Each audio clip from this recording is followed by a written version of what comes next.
Le boudage de Michael Jackson. Ah, pourquoi cette tête? Dans cette histoire, nous sommes dans les années 80. Michael Jackson est une immense star.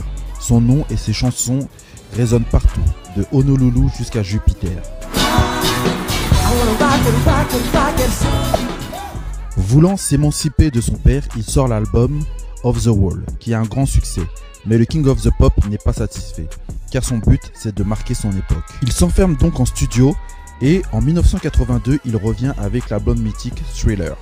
Le disque est une véritable déflagration dans le monde de la musique, vendant un nombre incalculable d'albums tout en étant reconnu par ses pairs. Il remporte de nombreux prix et on l'appelle désormais le King of the Pop.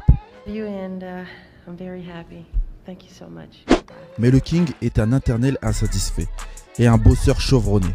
Vers la fin des années 80, il se renferme de nouveau en studio avec le grand Quincy. Il s'entoure des meilleurs instrumentistes, ingénieurs du son, vidéastes et surtout maintenant il s'implique pleinement dans l'écriture des sons.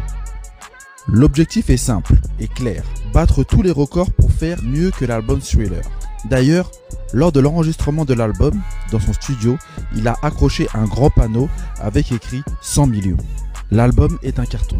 Il se vendra à plus de 40 millions d'exemplaires et il sera nommé dans 6 catégories au Grammy.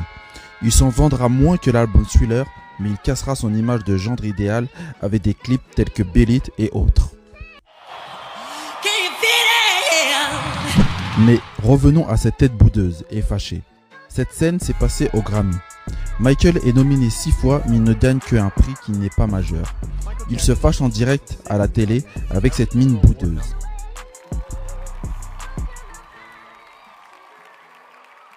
Mais qui montre que Michael Jackson est un compétiteur, une personne qui veut toujours se dépasser et surtout relever les challenges les plus fous.